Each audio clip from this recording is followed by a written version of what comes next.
𝗵𝗵, the second night. All problems are interpersonal relationship problems.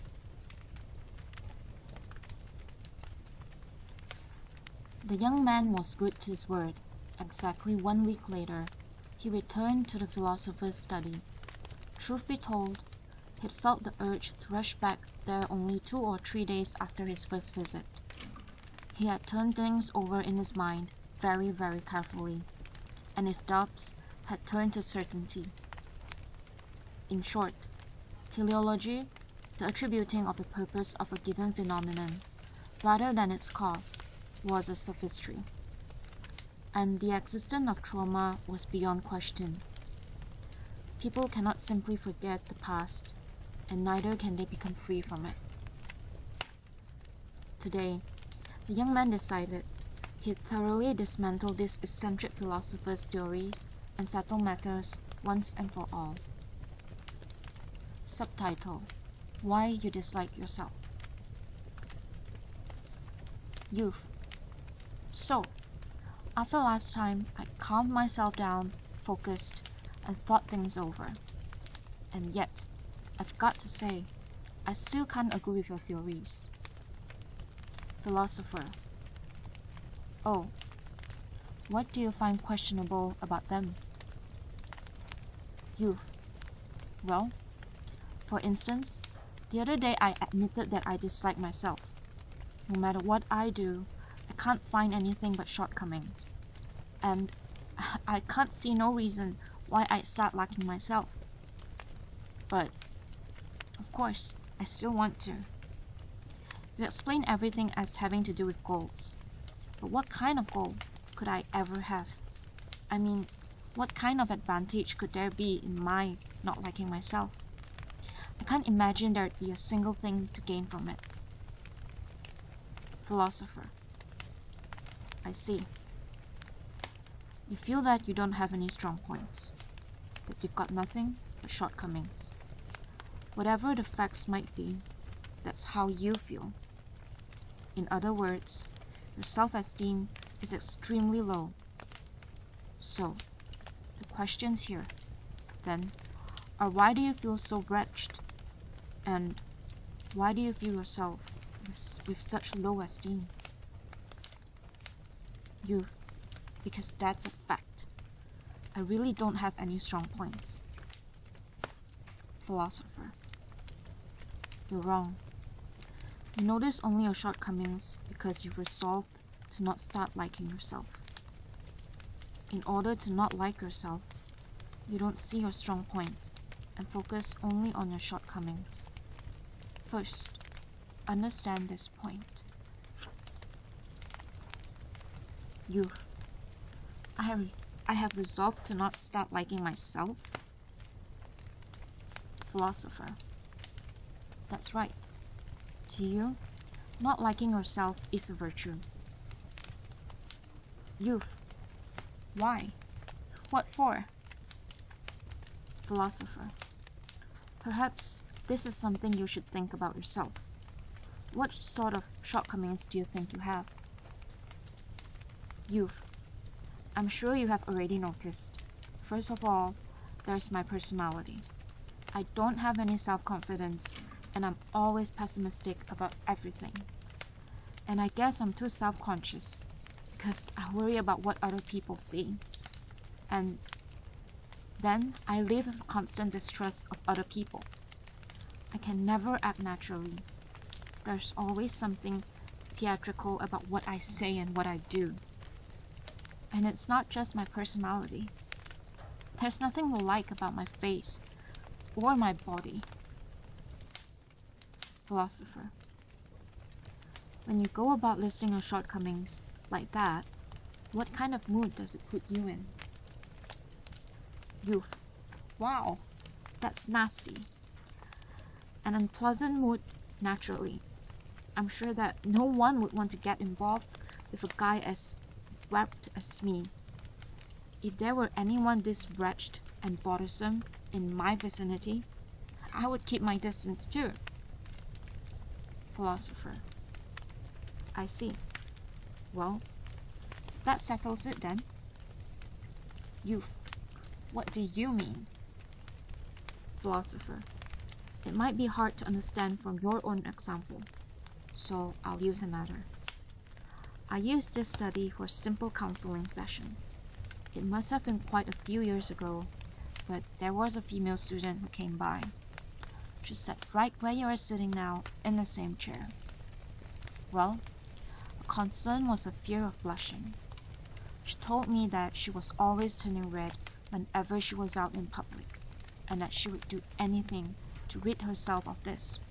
So I asked her, well, if you can cure it, what will you want to do then? And she said that there was a man she wanted.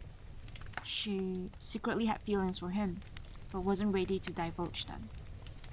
Once her fear of blushing was cured, she'd confess her desire to be with him. Youth. Ha! Alright. It sounds like the typical thing a female student would seek counseling for. In order for her to confess her feelings for him, first she had to cure her blushing problem. Philosopher. But is that really the whole case? I have a different opinion. Why did she get this fear of blushing? And why hadn't it gotten better? Because she needed that symptom of blushing. Youth. What are you saying exactly? She was asking you to cure it, isn't she? Philosopher. What do you think was the scariest thing to her?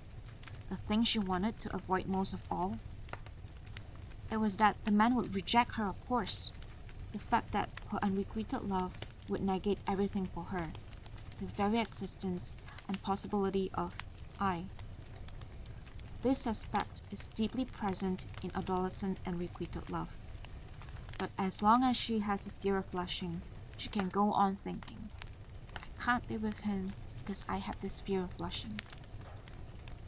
It could end without her ever working up the courage to confess her feelings to him, and she could convince herself that he would reject her anyway. And finally, she can live in the possibility that if only my fear of blushing had gotten better, I could have youth. Okay, so she fabricated that fear of blushing as an excuse for her own inability to confess her feelings, or maybe as a kind of insurance for when he rejected her. Philosopher. Yes, you can put it that way. Youth. Okay, that is interesting. But if that were really the case, wouldn't it be impossible, to do anything to help her? Since she simultaneously needs that fear of blushing and is suffering because of it, there would be no end to her troubles. Philosopher. Well, this is what I told her. Fear of blushing is easy to cure. She asked, really? I went on, but I will not cure it. She pressed me. Why? And I explained. Look, it's thanks to your fear of blushing that you can accept your dissatisfaction with yourself and the world around you, and with a life that isn't going well. It's thanks to your fear of blushing, and it's caused by it. She asked, how could it be? And I went on. If I did cure it, and nothing in your situation changed at all, what would you do? You'd probably come here again and say, give me back my fear of blushing. And that would be beyond my abilities. Youth. Philosopher. Her story certainly isn't unusual. Students preparing for their exams think, if I pass, life will be rosy. Company workers think, if I get transferred, everything will go well. But even when those wishes are fulfilled, in many cases, nothing about their situation changes at all. Youth. Indeed. Philosopher. When a client shows up requesting a cure from fear of blushing, the counselor must not cure the symptoms. If they do, recovery is likely to be even more difficult. That is the 𝗕𝗵𝗰𝗹𝗿𝗁 psychology way of thinking about this kind of thing. Youth. So, what specifically do you do then? Do you ask what they're worried about and then you just let it be? Philosopher. She didn't have the confidence in herself. She was very afraid that things being what they were, he'd reject her even if she did confess to him. And if that happened, she'd lose even more confidence and get hurt. That's why she created the symptom of the fear of blushing. What I can do is to get the person first to accept myself now, and then regardless of the outcome, have the courage to step forward. In Adlerian psychology, this kind of approach is called encouragement. Youth. Encouragement? Philosopher. Yes, I'll explain systematically what it consists of once our discussion has progressed a little further. We're not at that stage yet. Youth. That works for me. In the meantime, I'll keep the word encouragement in mind. So, whatever happened to her, then? Philosopher. Apparently, she had the chance to join a group of friends and spend time with the man, and in the end, it was he who confessed his desire to be with her. Of course, she never dropped by the study again after that, and I don't know what became of her fear of blushing, but she probably didn't need it any longer. Youth. Yes, she clearly didn't have any use for it anymore. Philosopher. That's right. Now, keeping the student's story in mind, let's think about your problems. You say that at present, you notice only your shortcomings, and it's unlikely that you'll ever come to like yourself. And then you said, I'm sure that no one would want to get involved with a guy as warped as me, didn't you? I'm sure you understand this already. Why do you dislike yourself? Why do you focus only on your shortcomings? And why have you decided to not start liking yourself? It's because you are overly afraid of being disliked by other people and getting hurt in your interpersonal relationships. Youth. What do you mean by that? Philosopher. Just like the young woman with the fear of blushing who was afraid of being rejected by the man, you are afraid of being negated by other people. You're afraid of being treated disparagingly, being refused, and sustaining deep mental wounds. You think that instead of getting entangled in such situations, it would be better if you just didn't have relations with anyone in the first place. In other words, your goal is to not get hurt in your relationships with other people. Now, how can that goal be realized? The answer is easy. Just find your shortcomings, start disliking yourself, and become someone who doesn't enter into interpersonal relationships. That way, if you can shut yourself into your own shell, you won't have to interact with anyone, and you'll even have a justification ready whenever other people snub you. That it's because of your shortcomings that you get snubbed, and if things weren't this way, you too could be loved. Youth. Ha! Well, you've really put me in my place now. Philosopher. Don't be evasive.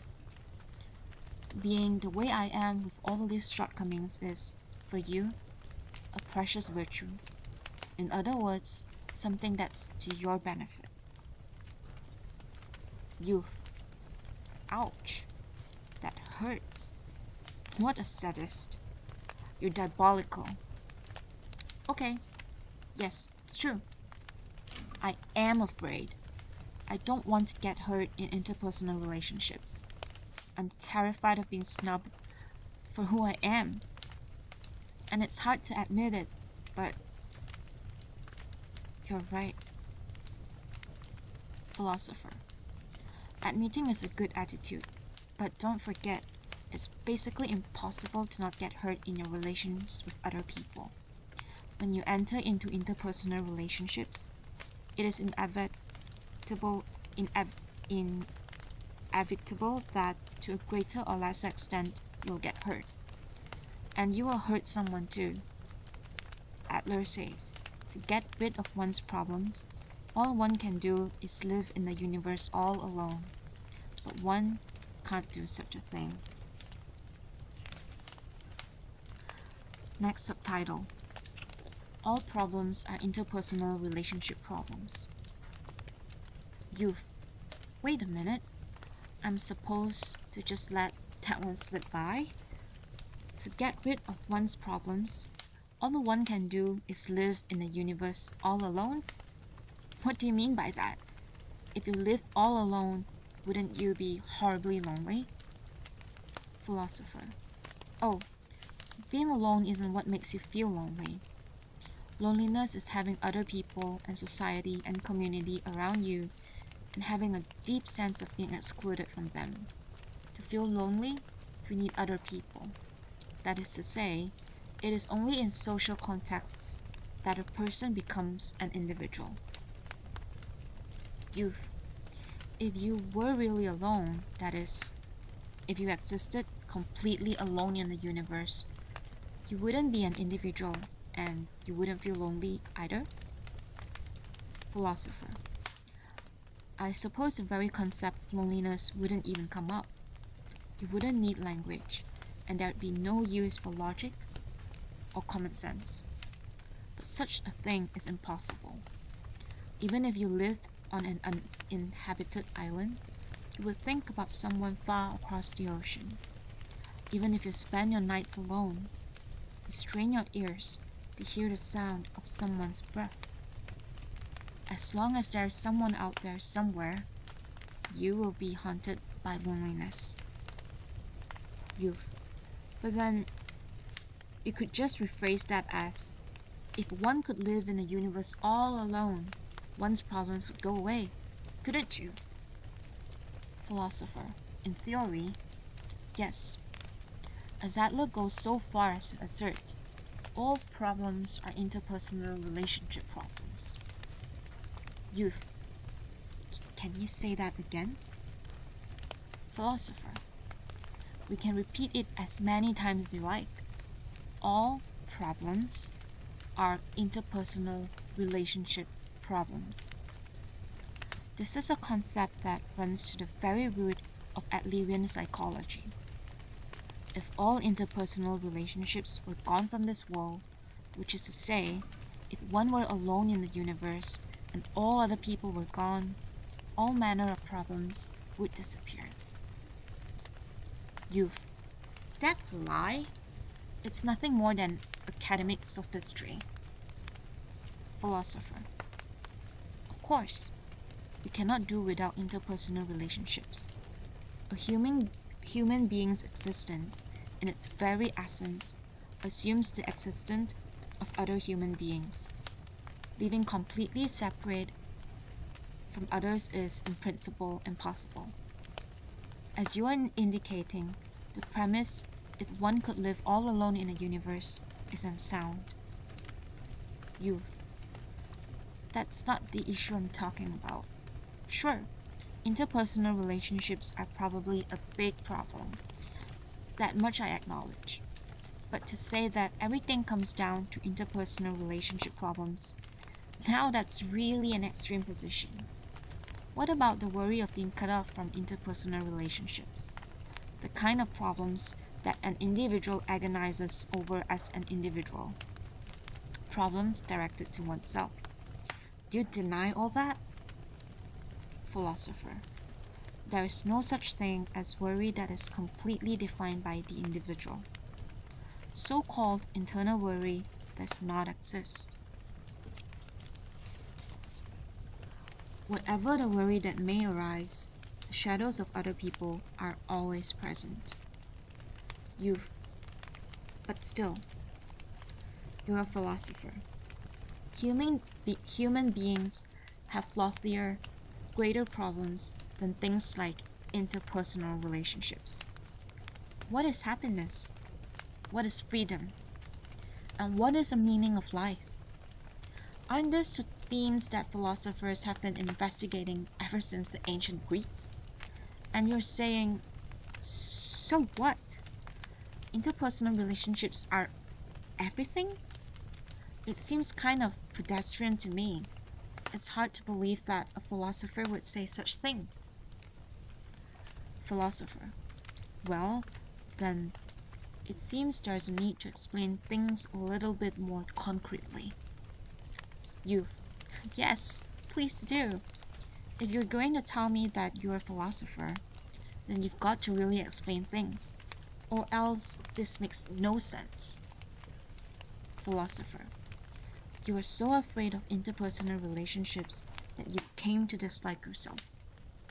You've avoided interpersonal relationships by disliking yourself. Remarks. These assertions shook the youth to his very core. The words had an undeniable truth that seemed to pierce his heart. Even so, he had to find a clear rebuttal to the statement that all the problems that people experience are interpersonal relationship problems. Adler was trivializing people's issues.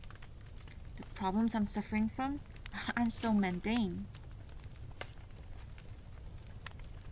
The next subtitle. Feelings of inferiority are subjective assumptions.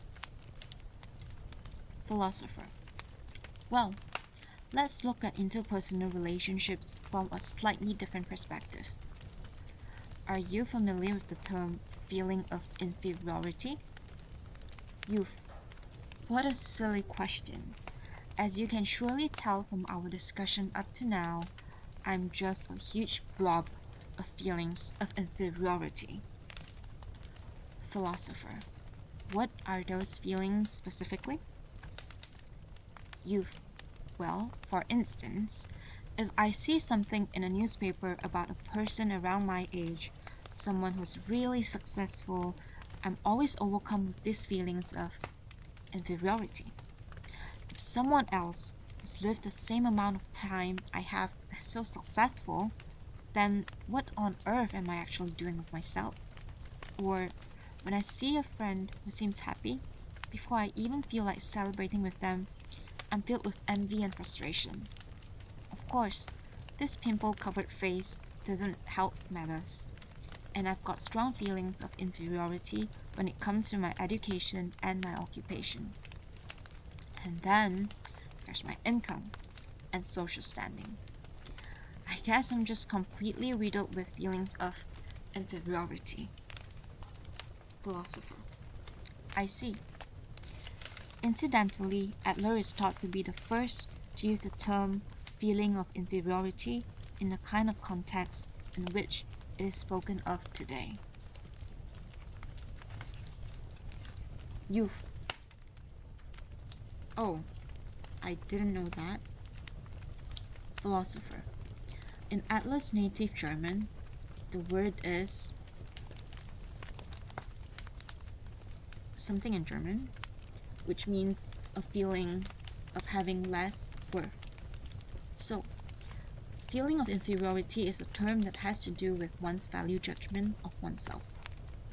Youth. Value judgment? Philosopher. It's the feeling that one has no worth, or that one is only worth so much. Youth. Ah, that's a feeling I know well. That's me in a nutshell. Not a day goes by without me tormenting myself that there's no point in being alive. Philosopher. Well, then let's have a look at my own feelings of inferiority. When you first met me, what was your impression in terms of physical characteristics? Youth. Well... Philosopher. There's no need to hold back. Just be direct. Youth. Alright, I guess you were smaller than I imagined. Philosopher. Thank you. I'm 155 centimeters tall. Adler was apparently around the same height. There was a time, until I was right around her age actually, when I was concerned about my height. I was sure that things would be different if I were of average height. 20 or even just 10 centimeters taller, as if a more enjoyable life waiting for me. I talked to a friend about it when I was having these feelings, and he said it was a bunch of nonsense and simply just dismissed it. That's horrible. Some friend. Philosopher. And then he said, what would you do if you got taller? You've got a gift for getting people to relax. With a man who's big and strong, it's true. It does seem he can end up intimidating people just because of his size. With someone small like me, on the other hand, people let go of their wariness. So it made me realize that having a small build was a desirable thing both to me and to those around me. In other words, there was a transformation of values. I'm not worried about my height anymore. Okay, but that's... Philosopher. Wait until I'm finished. The important thing here is that my height of 155 centimeters wasn't inferior. It wasn't inferior? Philosopher. It was not. In fact, looking in or lesser than something. Sure, my 155 centimeters is less than the average height, and I objectively measured number. At first glance, one might think it inferior. But the issue is really what sort of meaning I attribute to that height. What sort of value I gave. What does that mean? Philosopher. My feelings about my height were all subjective feelings of inferiority, which arose entirely through my comparing myself to others. That is to say, in my interpersonal relationships. Because if there hadn't been anyone with whom to compare myself with, I wouldn't have had any occasion to think I was short.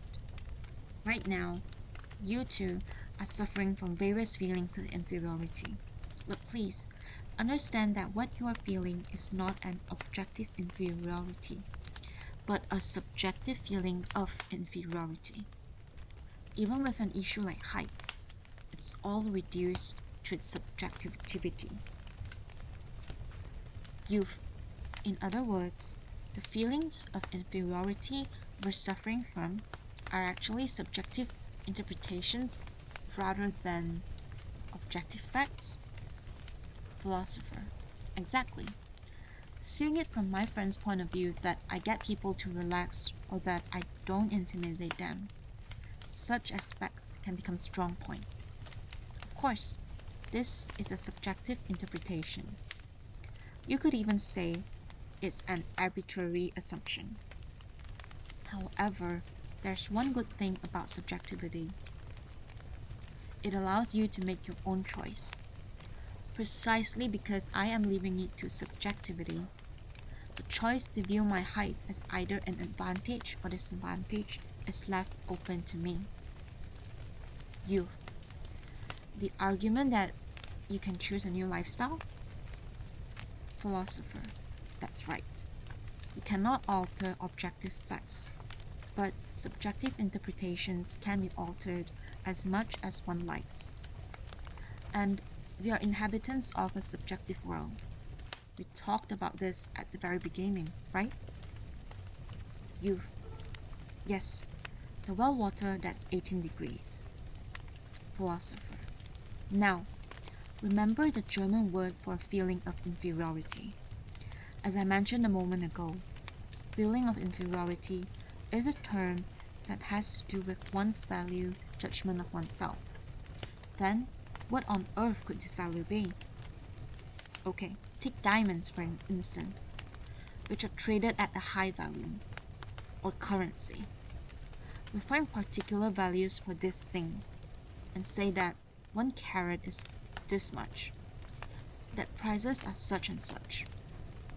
But if you change your point of view, a diamond is nothing but a little stone. Well, intellectually, it is. Philosopher.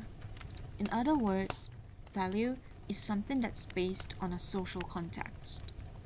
The value given to a $1 bill is not an objectively attributed value, though that might be a common sense approach. if one considers its actual cost is printed material, the value is nowhere near $1. If I were the only person in this world and no one else existed, I'd probably be putting those $1 bills in my fireplace in winter time. Maybe I'd be using them to blow my nose. Following exactly the same logic, there should have been no reason at all for me to worry about my height. Youth. If you were the only person in this world and no one else existed? Philosopher. Yes, the problem of value in the end brings us back to interpersonal relationships again. Youth.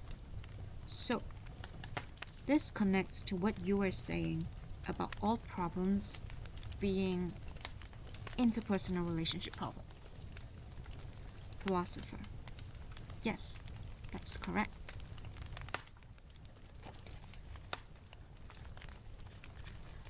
The next subtitle. An inferiority complex is an excuse. Youth. But can you say for sure that feelings of inferiority are really a problem of interpersonal relationships? Even the kind of person who is regarded socially as a success, who doesn't need to debase himself in relationships with other people, still has some feelings of inferiority?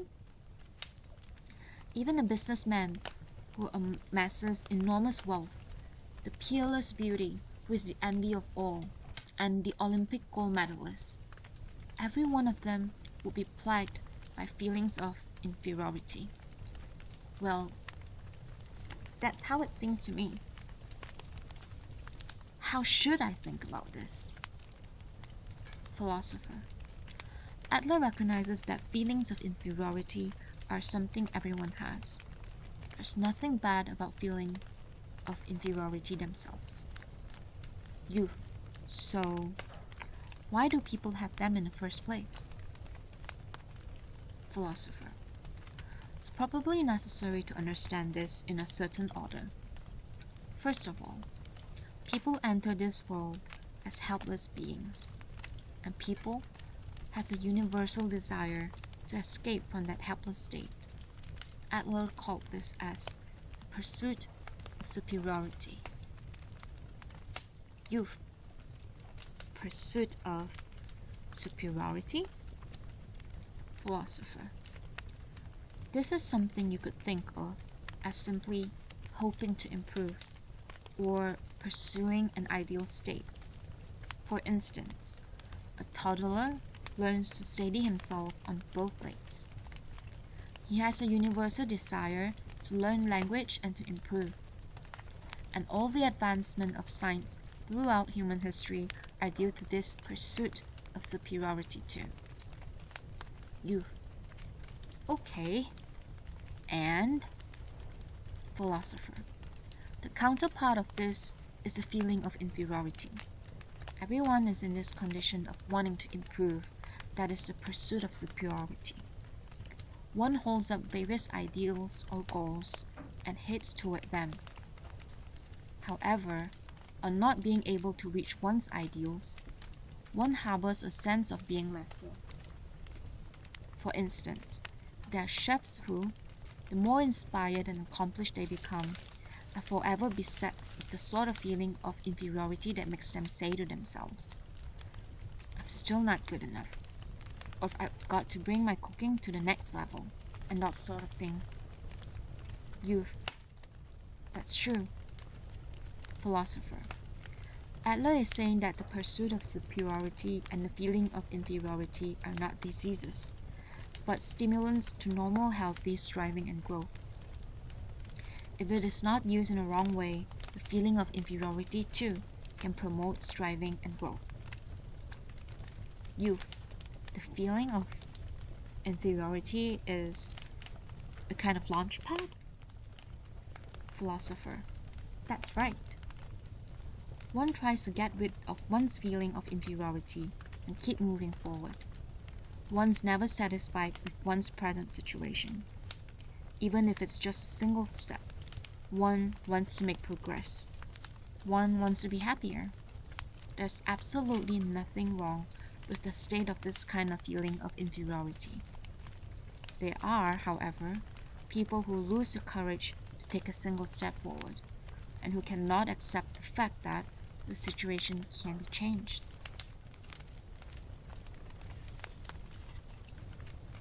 People who, before even doing anything, simply give up and say things like, "I'm not good enough anyway," or, "Even if I tried, I wouldn't stand a chance." Youth. Well, that's true. There's really no doubt about it. If the feeling of inferiority is strong, most people will become negative and say, "I'm not good enough anyway," because that's what a feeling of inferiority is. Philosopher. No, that's not a feeling of inferiority. That's an inferiority complex. Youth. A complex? That's what the feeling of inferiority is, isn't it? Philosopher. Be careful. The way the word complex is used today in our country seems to have the same meaning as feeling of inferiority. You hear people saying, "I've got a complex about my eyelids," or "he's got a complex about his education." That sort of thing. This is an utter misuse of the term. At base, complex refers to an abnormal mental state made up of a complicated group of emotions and ideas, and has nothing to do with the feeling of inferiority. For instance, there is the complex which is used in the context of discussing the abnormal attraction of the child to the opposite sex parent. Youth. Yes. This is especially strong when it comes to the mother complex and the father complex. Philosopher. For the same reason, then, it's crucial to not mix up feeling of inferiority and inferiority complex, and to think about them as clearly separate. Youth. Concretely, how are they different? Philosopher. There's nothing particularly wrong with the feeling of inferiority itself. You understand this point now, right? As Adler says, the feeling of inferiority can be a trigger for striving and growth. For instance, if one had a feeling of inferiority with regard to one's education and resolved to oneself, "I'm not well educated, so I just have to try harder than anyone else," that would be a desirable direction. The inferiority complex, on the other hand, refers to a condition of having begun to use one's feeling of inferiority as a kind of excuse. So, one thinks to oneself, "I'm not well educated, so I can't succeed," or "I'm not good looking, so I can't get married." When someone is insisting on the logic of A is a situation, so B cannot be done, in such a way in everyday life, that is not something that fits in a feeling of inferiority category. It is an inferiority complex. Youth. No, it's a legitimate causal relationship. If you're not well educated, it takes away your chances of getting work or making it in the world. You are regarded as low on a social scale, and you can't succeed. That's not an excuse at all. It's just a cold, hard fact, isn't it? Philosopher. No, you're wrong. Youth. How? Where am I wrong? Philosopher. What you're calling a causal relationship is something that Adler explains as apparent cause and effect. That is to say, you convince yourself that there is some serious causal relationship where there's none whatsoever. The other day, someone told me, the reason I can't get married easily is that my parents got divorced when I was a child. From the viewpoint of Freudian etiology, the attributing of causes, the parents' divorce was a great trauma, which connects in a clear causal relationship with one's views on marriage. Adler, however, with his stance of teleology, the attributing of purpose, rejects such arguments as apparent cause and effect. Youth. But even so, the reality is that having a good education makes it easier to be successful in society. I had thought you are wise to the ways of the world. Philosopher. The real issue is how one confronts the reality. If what you are thinking is, I am not well educated, so I can't succeed, then instead of I can't succeed, you should think, I don't want to succeed. Youth. I don't want to succeed? What kind of reasoning is that? Philosopher. It's simply that it's scary to take even one step forward. Also, that you don't want to make realistic efforts. You don't want to change so much that you'll be willing to sacrifice the pleasures you enjoy now, for instance, the time you spend playing and engaging in hobbies. In other words, you're not equipped with the courage to change your lifestyle. It's easier with things just as they are now, even if you have some complaints or limitations.